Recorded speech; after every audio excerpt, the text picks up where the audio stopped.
Hello दोस्तों, मैं मेघा चावला आपका मेक करियर एकेडमी में स्वागत करती हूँ। आज हम पढ़ेंगे विसर्ग संधि के बारे में।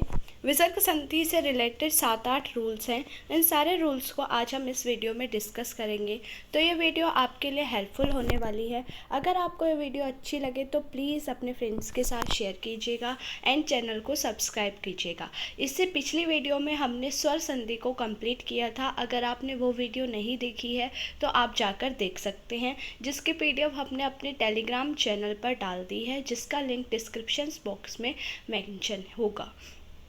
तो स्टार्ट करते हैं हमारी विसर्ग संधि। विसर्ग संधि क्या होती है? तो विसर्ग के बाद किसी स्वर या व्यंजन के आने से विसर्ग में जो परिवर्तन होता है उसे विसर्ग संधि कहते हैं। ठीक है, हमारे जो विसर्ग के बाद कोई भी स्वर या व्यंजन आएगा उसकी वजह से हमारा जो विसर्ग है, यानी विसर्ग का कभी र हो जाएगा, कभी ओ हो जाएगा। ठीक है, तो विसर्ग में जो भी परिवर्तन होता है उसको हम विसर्ग संधि कहते हैं। हमारा रूल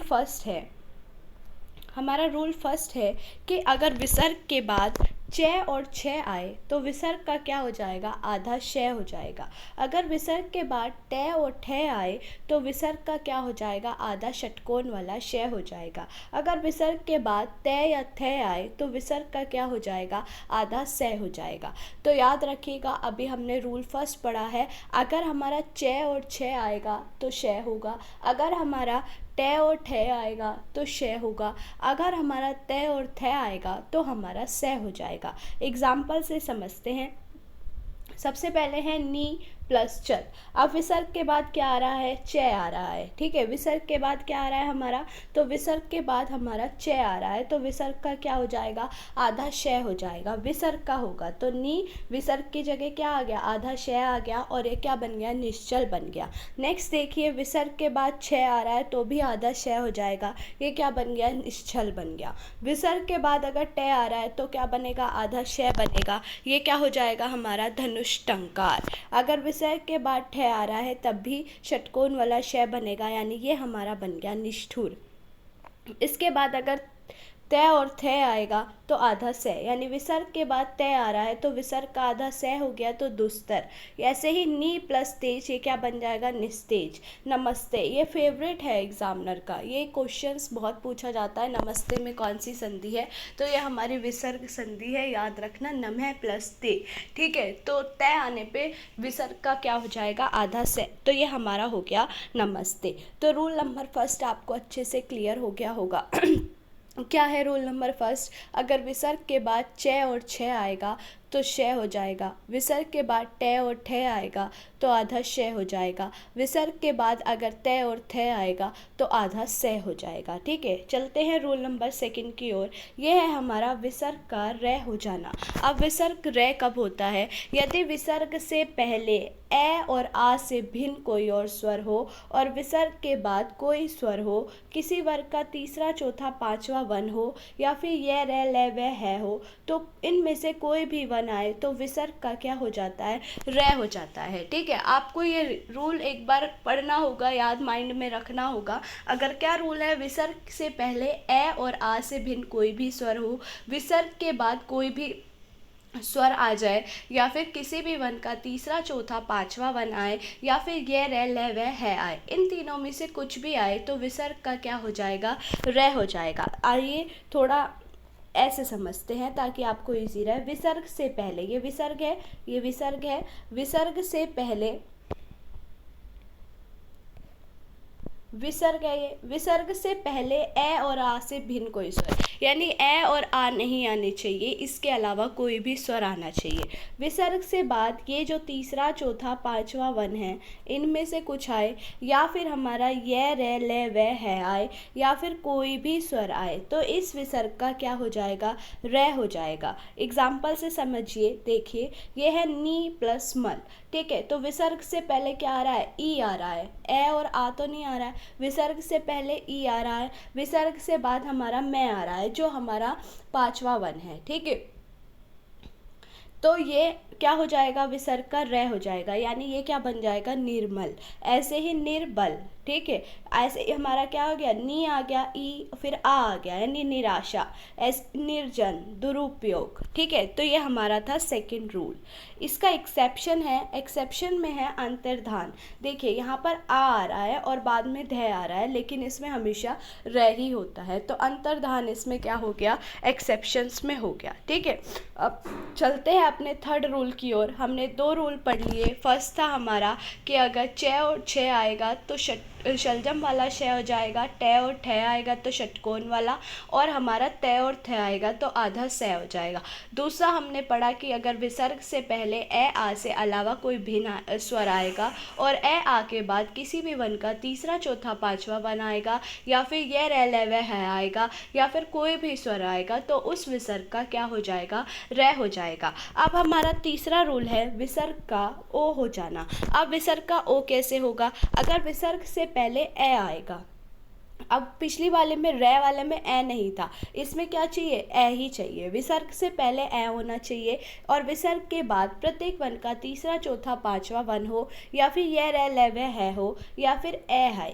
ठीक है, कोई भी स्वर नहीं, ए ही पहले चाहिए और ए ही बाद में चाहिए स्वर में, तो विसर्ग का क्या हो जाएगा, ओ हो जाएगा। ठीक है, ऐसे समझ लीजिए, विसर्ग से पहले ए हो और विसर्ग के बाद भी स्वरों में ए हो, या फिर विसर्ग के बाद तीसरा चौथा पांचवा वन आए, या फिर हमारा ये रे ले वे आए, तो विसर्ग, इस विसर्ग का क्या हो जाएगा, ओ हो जाएगा। एग्जाम्पल से समझिए, जैसे हमारा है मन है प्लस योग, तो यहाँ पर ए आ रहा है और बाद में ये आ रहा है, तो ये क्या हो जाएगा, मनोयोग। यहाँ ए आ रहा है, बाद में बे आ रहा है, तपोबल। यह आ रहा है, बाद में ई आ रहा है, मनोविकार। वे आ रहा है, सॉरी, मनोविकार। ऐसे ही मनोहर। ठीक है, तो ये हमारी हो गई तीसरा रूल। फिर इसके बाद है हमारा फोर्थ रूल। ठीक है, फोर्थ रूल हमारा है, देखिए यहाँ पर हमारा विकार में है तो, लेकिन यहाँ पर वा जो है हम कंसिडर्ड करेंगे। ठीक है, या फिर आप इसे एक्सेप्शंस में भी रख सकते हैं। इसके बाद हमारा है फोर्थ, यदि विसर्ग के बाद रे व्यंजन हो। ठीक है, विसर्ग के बाद अगर रे हो तो विसर्ग क्या होता है, खत्म हो जाता है, और उससे पहले का जो ह्रस्व स्वर है वो दीर्घ स्वर में बदल जाता है। ठीक है, तो एग्जाम्पल है हमारा, देखिए, विसर्ग से पहले रे हो, सॉरी, विसर्ग के बाद रे है, रे है, रे है, विसर्ग से पहले ये ह्रस्व स्वर है, तो ये किस में बदल जाएगा, बड़ी मात्रा में, यानी निरोग हो गया, नीरज हो गया, नीरव हो गया।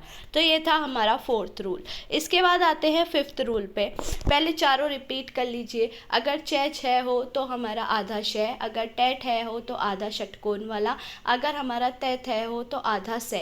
विसर्ग से पहले अगर ए आ से भिन्न कोई भी स्वर हो और विसर्ग के बाद तीसरा चौथा पांचवा वन हो, ये र ल व है हो, या फिर कोई भी स्वर हो, तो विसर्ग का र हो जाएगा। इसके बाद है हमारा अगला, विसर्ग से पहले अगर ए हो और विसर्ग के बाद हमारा तीसरा चौथा पांचवा वन हो, या फिर ये र ल व है हो, या फिर ए ही हो, तो विसर्ग का ओ हो जाता है। फिर इसके बाद अगर विसर्ग के बाद हमारा रे हो तो विसर्ग का लोप हो जाएगा और जो ह्रस्व स्वर है वो दीर्घ स्वर में बदल जाएगा। इसके बाद रूल नंबर 5 है, अगर विसर्ग से पहले हमारा ए या आ हो और विसर्ग के बाद कोई भिन्न स्वर आए तो विसर्ग खत्म हो जाता है। ठीक है, अगर विसर्ग से पहले हमारा ए या फिर आ हो और विसर्ग के बाद ए आ से भिन्न कोई भी स्वर हो तो विसर्ग का लोप हो जाता है, जैसे अतएव। तो ये हमारा अतएव लिखा जाता है, यहाँ पर ए आ गया, इससे भिन्न स्वर आ गया, तो ये हमारा विसर्ग समाप्त हो जाता है। इसके बाद है रूल नंबर 6, विसर्ग में कोई परिवर्तन नहीं होना। अगर विसर्ग के बाद हमारा श है, याद रखना, विसर्ग के बाद अगर हमारा श है में से कोई भी व्यंजन आए तो विसर्ग बना रहेगा, या फिर विसर्ग व्यंजन का रूप ले लेगा। जैसे श है तो आधा श हो जाएगा, षटकोण वाला है तो आधा श हो जाएगा, स है तो आधा स हो जाएगा। ठीक है, क्या चाहिए, विसर्ग के बाद हमारा श है में से कुछ चाहिए, विसर्ग बना रहेगा या फिर उसका आधा हो जाएगा। एग्जाम्पल से समझिए, जैसे ये हमारा है दुशासन। ठीक है, तो विसर्ग के बाद श आ रहा है, या तो हम ऐसे ही लिखते हैं दुशासन, या फिर इस श को आधा बना देते हैं विसर्ग की जगह, दुशासन। ऐसे ही नी के बाद स आ रहा है तो या तो निसंदेह ऐसे लिखेंगे, या फिर ये जो स है इसको विसर्ग की जगह आधा स में बदल देंगे, निसंदेह। ऐसे ही हमारा हो गया दुस्साहस।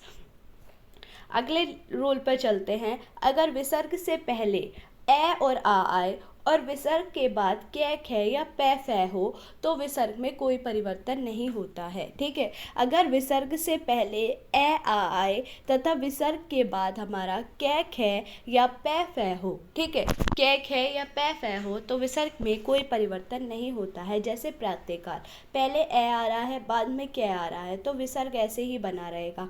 अंतःकरण, ठीक है, अंतःपुर, तो यह हमारा हो गया 7th रूल, यानी कि विसर्ग से पहले अगर हमारा ए है और विसर्ग के बाद कै खे या फिर पै फै हो तो विसर्ग में कोई परिवर्तन नहीं होता है। और यह है हमारा लास्ट रूल, यदि विसर्ग से पहले ई या ऊ आए तो और विसर्ग के बाद वन का कै खे पै फै हो तो विसर्ग शय में बदल जाता है। ठीक है, अगर विसर्ग से पहले ई या ऊ आए और विसर्ग के बाद कै खे या पै फै हो तो विसर्ग किस में बदल जाएगा, शय में बदल जाएगा। ठीक है, जैसे नी प्लस कपट तो ये हमारा हो गया निष्कपट। जैसे नी प्लस फल तो ये हमारा हो गया निष्फल। जैसे निष्पाप, ठीक है, दुष्कर, ये हमारी होगा रूल नंबर 8। ठीक है, तो आई होप ये आपको समझ आ गई होगी अच्छे से।